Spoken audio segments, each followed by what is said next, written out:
Dari segi redaksi ayat ini saja pun sudah janggal, Pak. Pada mulanya adalah firman, berarti Yesus. Pada mulanya adalah Yesus. Yesus itu bersama-sama dengan Allah, bersama-sama, dan Yesus itu adalah Allah. Bagaimana mungkin bisa diterima oleh akal? Tadinya berpisah, kemudian bersama-sama, lalu menyatu. Sungguh aneh ayat ini sebenarnya. Pada mulanya saya bersama-sama dengan Yusuf, dan saya adalah Yusuf. Ini saya pikir lebih bingung lagi. Ya Hadi, ya Bashir, ya Tabibi, Nabiullah khairul khalqi jami'an, lahu a'la manasibi wal marati, salatullahi ma subhanallah. Assalamualaikum warahmatullahi wabarakatuh. Kaum muslimin yang dirahmati Allah, semoga Allah senantiasa curahkan segala rahmat, segala nikmat yang berkepanjangan dan tiada berhujung dari dunia hingga akhirat, insyaallah. Dan Allah pun kumpulkan kita para kaum muslimin di bawah naungan aras Allah beserta para nabi, beserta para orang-orang yang Allah kasihi, Allah sayangi, Allah cinta, insyaallah, di bawah naungan aras Allah kelak, di mana tiada naungan selain daripada naungannya, insyaallah. Amin amin Allahumma amin. Kaum muslimin, pada kesempatan malam hari ini saya ajak para hamba Allah nih, Akhi Uti, untuk bernostalgia, yang dimana video ini video lama sebenarnya ya, tapi masih cukup bagus untuk menjadi sebuah motivasi, dimana video ini ya, perdebatan murtadin yang menjadi seorang pendeta dan seorang pendeta yang menjadi ustadz begitu ya. Ada Ustadz Samsul Arifin Nababan, ada Ustadz Moko Ginta ya, dan juga ada Ustadz Yusuf yang masih kurus. Beliau masih kurus, sekarang beliau sudah gendut. Oke, demikian kaum muslimin videonya. Assalamualaikum warahmatullahi wabarakatuh. Alhamdulillahillazi arsala rasulahu bil huda wa dinil haq liyushiru ala dini kulli karihal musyrikun. Asyhadu la ilaha illallah wahdahu la syarikalah wa asyhadu anna Muhammadan abduhu wa rasuluh. Allahumma shalli wa sallim wa barik ala Muhammadin wa ala alihi wa man tabi'ahum bi ihsan ila yaumil amma ba'd. Qala Allah ta'ala fil Qur'anil Karim, a'udzu billahi minasy syaithanir rajim. Bismillahirrahmanirrahim. Wa may yabtaghi ghairal islam fala yuqbal minhu wa huwa fil akhirati minal khasirin. Shadaqallahul azim. Alhamdulillah, puji syukur dipanjatkan kepada Allah Subhanahu wa taala. Salam dan salam kepada baginda sallallahu alaihi wasallam. Nama saya Insan Elas Moko Ginta. Dulunya saya beragama Katolik. Ketika dibaptis saya bernama Wenceslaus Moko Ginta. Yang namanya Moko Ginta ya pasti orang tahu itu berasal dari ujung Sulawesi Utara, yaitu Manado lah.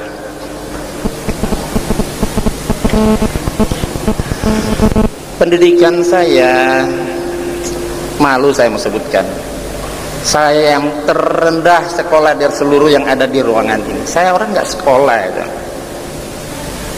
Saya nggak sekolah tinggi lah, hanya sekedar ya pas-pasan saya bisa baca tulis. Saya mendalami Al-Quran, mendalami Alkitab juga secara otodidak. Profesi saya sehari-hari, saya bukan ustadz, saya bukan kiai, saya bukan mubalik, saya bukan ulama, bukan penceramah. Keseharian saya, profesi saya seorang pebisnis, seorang bisnismen kecil-kecilan saja ya. Dan pada dasarnya saya juga nggak pintar ceramah ya.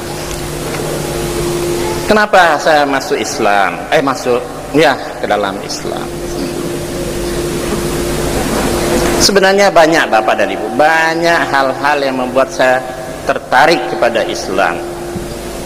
Namun demikian, dalam waktu yang diberi hanya 10 menit ya tentu kita sampaikan yang paling penting saja. Itu dipilih-pilih yang paling penting saja.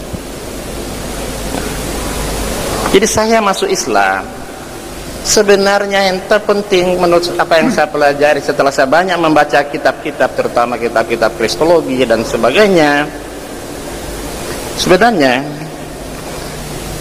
aku masuk Islam karena jasa Alkitab. Alkitablah yang menuntun aku untuk masuk Islam. Aku masuk Islam agar supaya saya bisa menjadi pengikut Yesus yang setia. Itulah Nabi Isa bagi kita semua juga, orang umat Islam. Barangkali dari sekian banyak bacaan saya menemukan banyak sekali ternyata ayat-ayat di dalam Alkitab. Saya merasa yakin, bangga, bahkan saya bangga dan yakin dengan keislaman saya. Saya telah menjadi pengikut Yesus yang adalah orang Islam yang Alkitabiah. Maksudnya begini, apa yang ternyata setelah saya kaji Alkitab, ternyata seluruh ajaran Nabi Isa di dalam Alkitab, kita umat Islam yang menjalankannya, baik dalam perjanjian lama maupun perjanjian baru. Barangkali saya bisa berikan contoh. Menurut Imamat 11 ayat 7, babi itu haram. Kami umat Islam mengharamkan babi. Mengikutkan Alkitab. Menurut Kejadian 17 ayat 1 sampai 14, jelas sekali khitan itu wajib. Bahkan siapa yang tidak dikhitan itu ancamannya hukuman mati. Anak yang berumur 8 tahun harus disunat, harus dikerat kulit katanya. Begitu Ishak lahir 8 hari dikhitan. Nabi Zakaria lahir 8 hari dikhitan. Paulus pun lahir 8 hari dikhitan. Yesus Nabi Isa lahir 8 hari dikhitan. Umat Islam justru yang mengamalkan khitan Nabi Isa.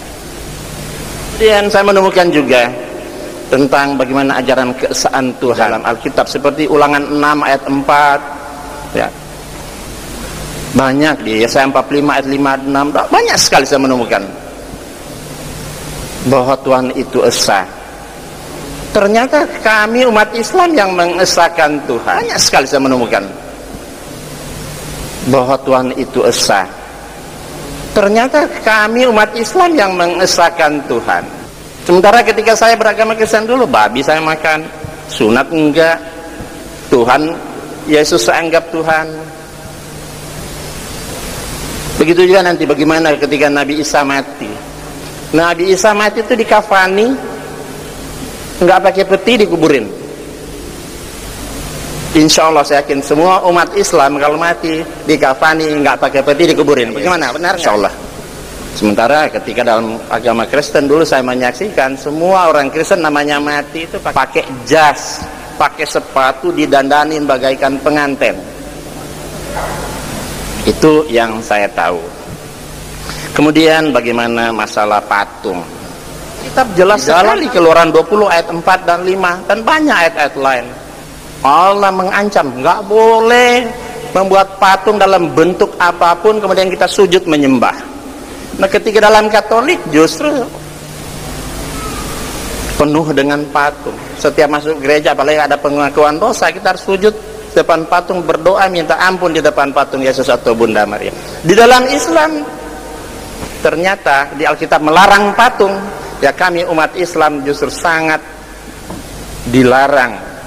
Jangankan menyembah, membuat patung aja nggak boleh gitu. Kemudian tentang arah sholat. Selama beragama Kristen, saya sholat ya, kita sholat menghadap kemana? Ternyata di Alkitab dituntun, namanya sholat itu harus menghadap kiblat, harus menghadap Baitullah, Betel ke dalam Alkitab 38 ayat 2, 38 ayat 2. Sholat sujud menyembah Allah harus menghadap ke Betel. Kalau kita Baitullah, Ka'batullah, kita umat Islam menjalankan. Tentang kerasulan, saya menemukan di dalam Alkitab kerasulan Nabi Isa, bahwa Nabi Isa itu diutus sebagai rasul untuk Bani Israel saja. Di dalam Alkitab ternyata ada. Di dalam Matius 10 ayat 5 dan 6, Matius 15 ayat 24, Kisah Rasul 13 ayat 23, dan masih banyak lain disebutkan bahwa bahkan Yesus mengaku bahwa dia ada rasul untuk Bani Israel saja. Nah, kami umat Islam menjadikan Yesus sebagai rasul untuk Bani Israel sesuai kitab. Kemudian ada lagi di dalam Alkitab sebenarnya ada ajaran insya Allah. Tapi umat Kristen saya lihat dimanapun menjamin pasti, asal percaya kepada Yesus pasti masuk surga. Saya katakan, oh tidak bisa. Kalau kita lihat di dalam Yakobus 4 ayat pasal 4 ayat 13 sampai 17, itu jelas sekali, apabila kamu mengatakan sesuatu yang pasti harus kamu mengatakan jika Allah menghendaki. Ketika Nabi Isa dicoba oleh iblis, dibawa ke satu lereng gunung yang tinggi, apa kata Nabi Isa itu Yesus? Lihatlah, kerajaan dunia ini akan aku berikan kepadamu jika engkau mau sujud menyembah kepadaku. Apa kata Nabi Isa? Nyala engkau iblis, sebab ada tertulis hanya kepadanya saja kamu menyembah. Nah, kami orang Islam menyembah hanya kepada Isa, hanya kepada Tuhan, hanya kepada Allah yang disembah oleh Yesus. Tapi selama beragama Kristen, justru saya menjadikan Yesus sebagai Tuhan yang harus saya sembah. Jadi yang mengikuti Nabi Isa, yaitu kami juga umat Islam.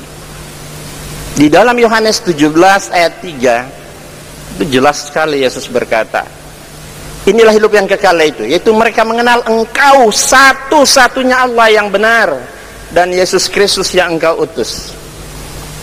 Yesus mengaku dengan jujur dan satunya yang benar itu Allah Subhanahu wa taala, dan dia hanya seorang utusan. Sementara ketika aku beragama Kristen dulu, aku menjadikan Tuhan itu Trinitas, bahkan Yesus itu aku sembah sebagai Tuhan. Padahal di Alkitab Yesus mengaku dengan jujur dan polos, satu-satunya benar hanya Allah, dan dia hanya seorang utusan. Mohon maaf sudah habis waktu. Ya, barangkali karena waktunya sebenarnya masih banyak, waktunya sangat sedikit. Ya, saya cukupkan saja sampai sekian. Dan perlu Bapak dan catat bahwa saat ini aku telah menjadi pengikut Yesus yang setia, pengikut Nabi Isa yang setia. Kenapa? Karena Nabi Isa adalah, karena Nabi Muhammad adalah yang meneruskan seluruh ajaran Nabi Isa gitu. Demikianlah. Assalamualaikum warahmatullahi wabarakatuh. Terima kasih. Bismillahirrahmanirrahim. Assalamualaikum warahmatullahi wabarakatuh. Belum lemes ya insyaallah ya. Masih semangat semua ya. Innal hamdalillah nahmaduhu wa nasta'inuhu wa nastaghfiruh wa na'udzu billahi min syururi anfusina wa min sayyiati a'malina fala mudhillalah wa may yudlilhu fala hadiyalah. Asyhadu an la ilaha illallah wahdahu la syarikalah wa asyhadu anna Muhammadan abduhu wa rasuluh la nabiyya ba'dah. Allahumma shalli wa sallim ala Muhammad wa ala ali Muhammad amma ba'd. Kalau Allah Ta'ala fi kitabihil karim, a'udzu billahi minasyaitonir rajim, bismillahirrahmanirrahim, innal ladzina kafaru sawa'un 'alaihim a'anzartahum am lam tunzirhum la yu'minun. Khatamallahu 'ala qulubihim wa 'ala sam'ihim wa 'ala absarihim ghishawatu wa lahum 'adzabun 'adzim. Hadirin rahimakumullah. Alhamdulillah, kalau saya membaca, saya jadi malu sendiri. Al-Baqarah, surat Al-Baqarah ayat ke-6, ini dulu saya tuh kena. Saya ini orang-orang kafir yang sudah diberi peringatan ataupun tidak diberi peringatan itu sama saja. Nah ini, alhamdulillah sekarang bisa tampil sebagai seorang muslim yang baik. Sebelum nanti saya menceritakan mengenai latar belakang masuk Islam, awal saya ingin memperkenalkan diri dulu. Nama saya ini alhamdulillah sekarang Yusuf Ismail Al-Hadid. Ya, jadi namanya Yusuf Ismail Al-Hadid. Tahun yang lalu nama saya juga nggak kalah keren. Namanya Yori Yonatan. Nah itu. Alhamdulillah Pak Kiai Haji Ahmad Ridwan yang mengislamkan saya itu pinter. Dilihat sama mungkin orangnya ganteng jadinya dikasih nama Yusuf gitu ya. Saya lahir dari rahim ibu saya yang masih keturunan Chinese juga. Nama beliau Chinese-nya Li Tiangnyo begitu. Masuk Islam namanya menjadi Rifko Hartini. Kemudian saya lahir dari seorang ayah yang kebetulan pernah jadi pendeta juga, karena background saya dulu basicnya adalah dari pendeta dari Kristen Pantekosta. Yang namanya itu dulu cukup unik juga. Nama Kristennya Rudi Rudolf Otto Fortze. Siapa yang bisa ngilangin nanti dapat hadiah.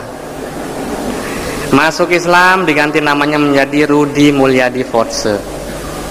Cerita masuk Islamnya saya itu saling berhubungan dengan cerita masuk Islamnya ayah saya, ibu saya, juga adik-adik saya. Pendidikan saya sempat 6 tahun SD di SDN Negeri Beji 3 Depok, Jawa Barat. Karena kebetulan saya ini aslinya Jakarta, cuma sekarang lahan dakwahnya di Yogyakarta. Kemudian melanjutkan SMP di SMP Harapan Masa Beji Depok. Kemudian SMA SMUN Negeri 97 Jakarta Selatan. Melanjutkan lagi studi di Sekolah Tinggi Agama Islam Negeri Surakarta Solo. Saya ambil jurusan ekonomi syariah, khususnya di akuntansi syariahnya. Kemudian dulu waktu saya masih jadi Kristen, belum Islam, 10 tahun yang lalu saya sempat juga satu kewajiban dari bapak saya, karena kalau setiap orang Kristen juga punya kewajiban dakwah gitu, namanya menginjil gitu. Jadi sudah dari kecil saya dituntun dan dididik oleh ayah saya untuk dapat menggantikan beliau gitu ceritanya awalnya.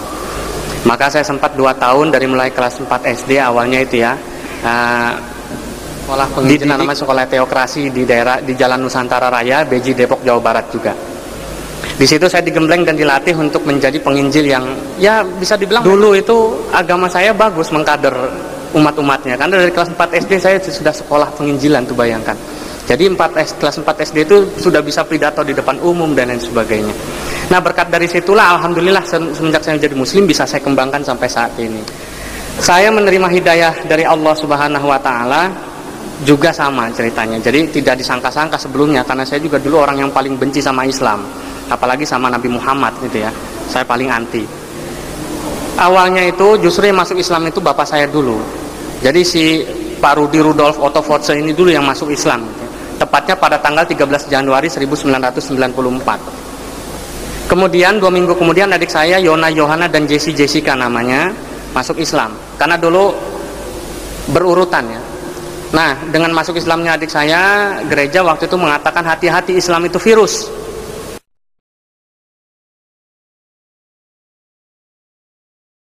Kalau nggak dicegah besok virusnya bisa nyebar sama kamu. Alhamdulillah virusnya virus yang baik, betul-betul ketularan saya gitu ya.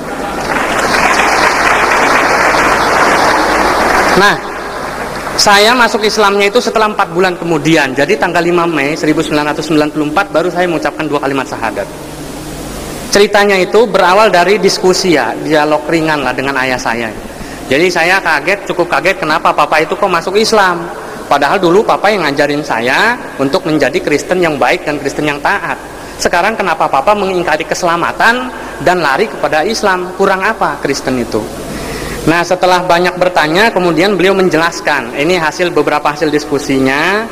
Saya catat itu dan saya masih ingat karena saya bukukan ya.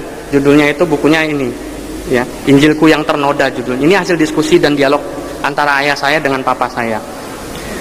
Kasusnya pertama saya dijelaskan, nama saya Yori Yonatan, disingkat Yoyon gitu ya. Ya kan, ya itulah. Sekarang juga sama kasus, namanya Yusuf Ismail. Kalau saya ke Amerika bagus namanya jadi Joseph. Tapi kalau Betawi, orang Betawi manggil saya Ucup, gitu.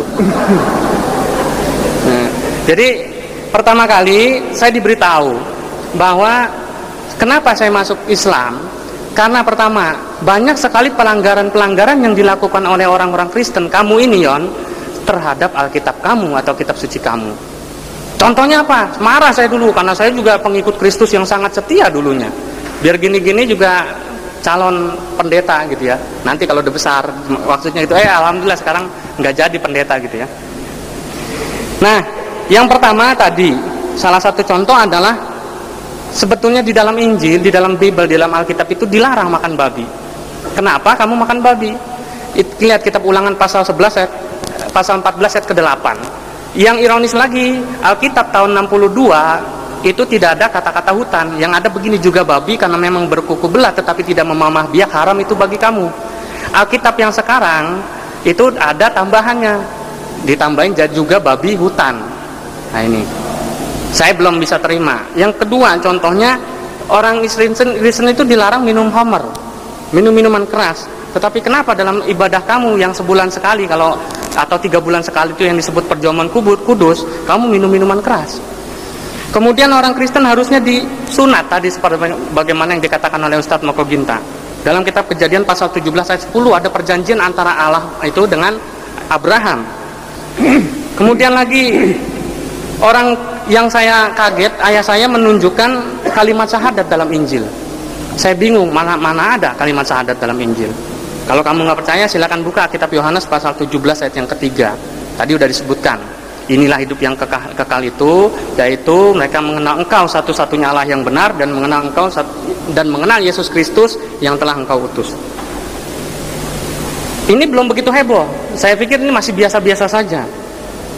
Yang kedua yang membuat saya tercengang adalah ayah saya memberitahukan beberapa cerita porno, mohon maaf ya. Mohon maaf pada bapak-bapak pendeta, ini pengalaman pribadi ya. Jadi ayah saya menceritakan beberapa kasus pornografi dalam Alkitab. Yang pertama, Nabi Daud itu berzina dengan istri panglima perangnya yang namanya Betsheba, istri dari Uria namanya. Nah, dalam kitab 2 Samuel pasal 11 itu diceritakan ayat 1 sampai dengan 27. Ya. Kemudian ada lagi yang paling aneh adalah 2 orang saudara perempuan pelacur dalam cerita yang terdapat dalam kitab Yeskiel pasal 23, Ohola dan Oholiba. Dikasih tahu lagi sama ayah saya bahwa beberapa ayat yang mustahil atau tidak masuk akal, yaitu ada cerita Musa memarahi Tuhan dan Tuhannya menyesal. Itu dalam kitab Keluaran pasal 32 ayat 7 sampai dengan 14. Kemudian manusia menang berkelahi melawan Tuhan.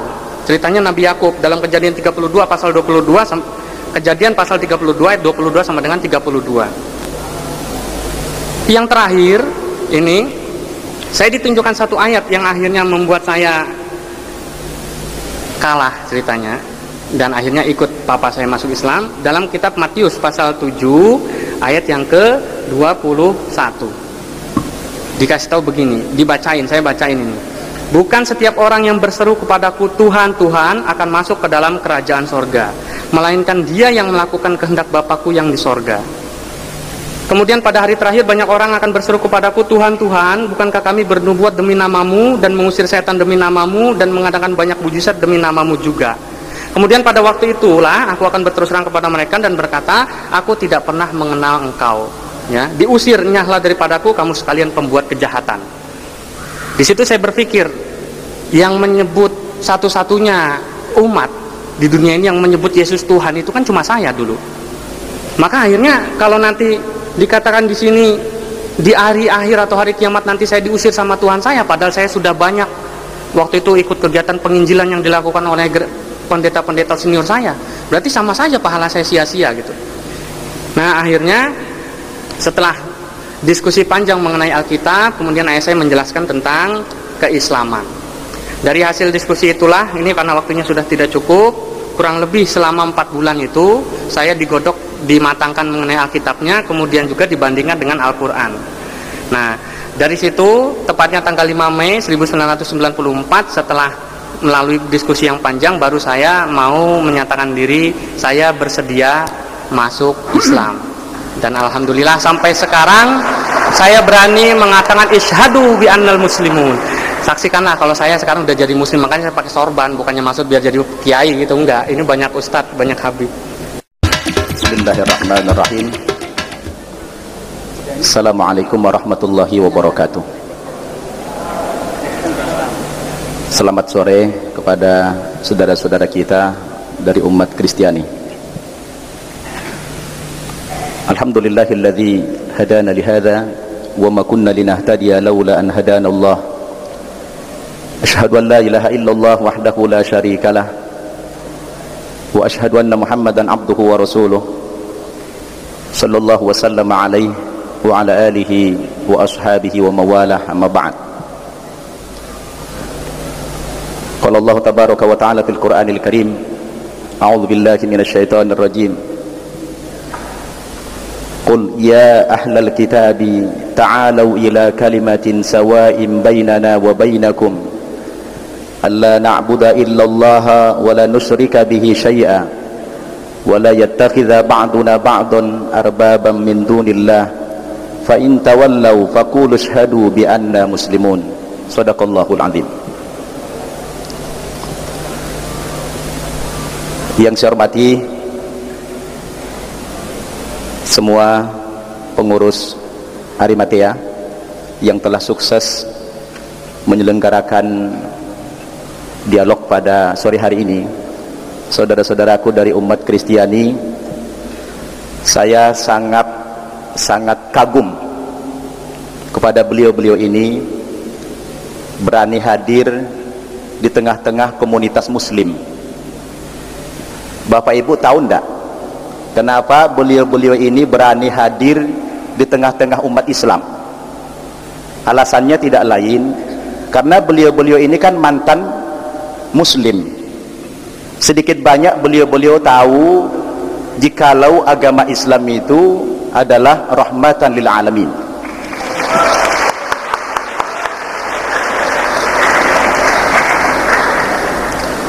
Agama Islam itu agama yang damai. Sesuai dengan kata Nabi, al-muslimu man salimal muslimuna min lisanihi wa yadihi. Yang dikatakan muslim itu apabila dia bisa mengamankan orang lain termasuk muslim maupun non muslim dari gangguan lisan dan tangannya. Jadi beliau tahu itu Islam agama yang damai, makanya berani hadir.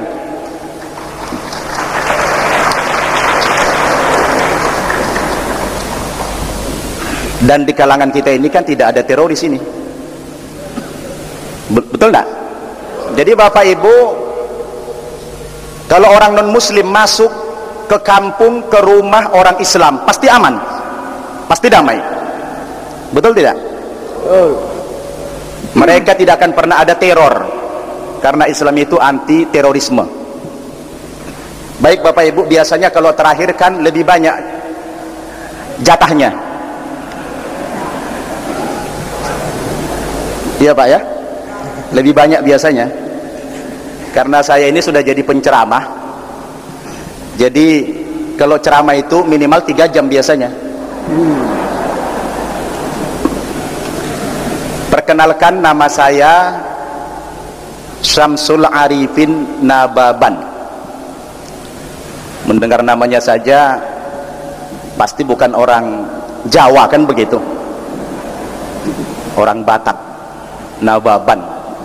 Kalau di kampung saya di tanah Batak sana, Nababan itu marga yang paling spektakuler. Saya katakan spektakuler karena bisa dibolak-balik, dibaca dari depan Nababan, dari belakang juga Nababan.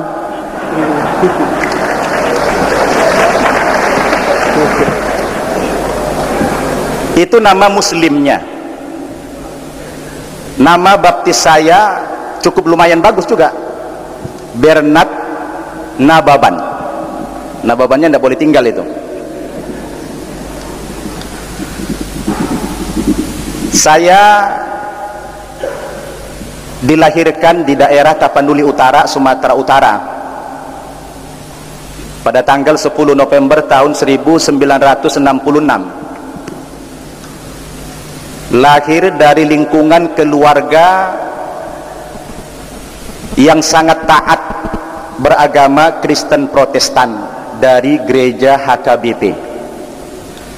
Saya katakan taat karena ayah saya itu aktivis gereja, ibu saya pun pembawa lagu-lagu kerohanian gereja, tapi bukan lagu dangdut ya, lagu-lagu kerohanian. Saya dibesarkan di lingkungan yang sangat disiplin beragama Kristen. Bapak Ibu tahu orang Batak itu sangat fanatik terhadap agamanya.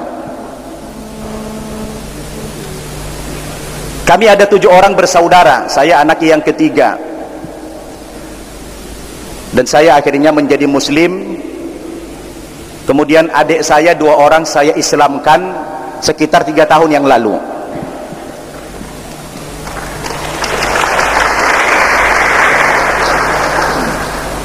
Pendidikan terakhir saya di Kristen SMA tetapi pernah sebentar masuk ke Sekolah Tinggi Teologi HKBP Nomensen. Sayang karena ayah saya itu meninggal dunia tahun 86, sehingga kejiwaan saya waktu itu terganggu karena saya sangat disayang oleh ayah. Karena di antara anak-anak, beliau itu saya yang paling dekat kepada orang tua dan sangat menjiwai agama Kristen itu. Setelah saya masuk Islam, saya langsung masuk ke pesantren cabang Gontor di Jawa Timur sana, di Jember. Kebetulan begitu masuk Islam bisa baca Al-Quran dalam waktu 1 minggu. Alhamdulillah. Makanya saya prihatin kalau di Jakarta ini banyak saya lihat anak-anak Islam yang berumur 60 tahun tidak bisa baca Quran. Anak-anak umur 60 tahun Pak tidak bisa baca Quran. Di Jakarta banyak. Tapi kalau yang hadir ini tidak ada itu. Tidak ada yang ngaku.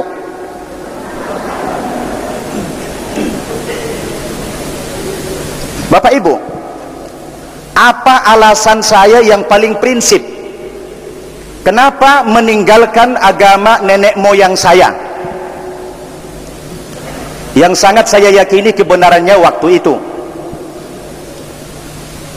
Kalau Pak Insan Mokoginta tadi banyak terpengaruh ketika beliau mendalami Alkitab, sehingga Alkitab itu merupakan sumber hidayah bagi beliau menjadi muslim. Kalau saya sebaliknya, ayah saya itu kan dulu punya Al-Quran terjemahan Departemen Agama. Kalau Al-Quran Departemen Agama itu beda dengan Al-Quran dari Arab. Kalau dari Arab kan dari kanan ke kiri. Kalau yang Departemen Agama dari kiri ke kanan. Jadi surat Al-Baqarah itu berada di sebelah kiri, seperti buku biasa. Beda dengan Al-Quran dari Arab. Jadi saya terbayang ada cerita teman berangkat haji, dia beli pakaian, tulisannya dijamin tidak luntur. Ketika dia pulang ke hotel luntur, dia protes si Arab itu. Apa kata saya? Ente kan orang Indonesia. Orang Indonesia kan baca dari kiri ke kanan dijamin tidak luntur. Kami kan orang Arab dari kanan ke kiri, luntur tidak dijamin. Kata orang Arab tadi. Kebetulan Al-Quran yang ditinggalkan ayah itu Al-Quran Departemen Agama, dari kiri ke kanan. Lalu Al-Quran yang terjemahan Departemen Agama itu saya baca, sangat berhati-hati apa sebenarnya kandungan daripada Al-Quran itu. Bapak Ibu, ketika saya buka awal-awal Al-Quran dari sebelah kiri, tentunya surat Al-Baqarah itu, saya di awal surat Al-Baqarah saja sudah dikejutkan oleh bunyi ayat. Kalau dulu terjemahannya saja yang saya tahu, tapi kalau sekarang alhamdulillah Arabnya udah tahu saya. Bunyinya begini: fawailul lilladzina yaktubunal kitaba biaidihim thumma yaquluna hadza min indillah liyashtaru bihi thamanan qalila. Ini peringatan juga rupanya ini. Fawailul lahum mimma katabat aidihim wa wailul lahum mimma yaksibun. Terjemahannya begini, Al-Qur'annya orang Islam berkata, kata Allah, kecelakaan besarlah atas orang-orang yang telah menulis Alkitab dengan tangan-tangan mereka sendiri. Lalu mereka mengatakan ini dari sisi Tuhan, tapi Al-Quran mengatakan tidak. Alkitab itu sudah ditulis oleh tangan manusia.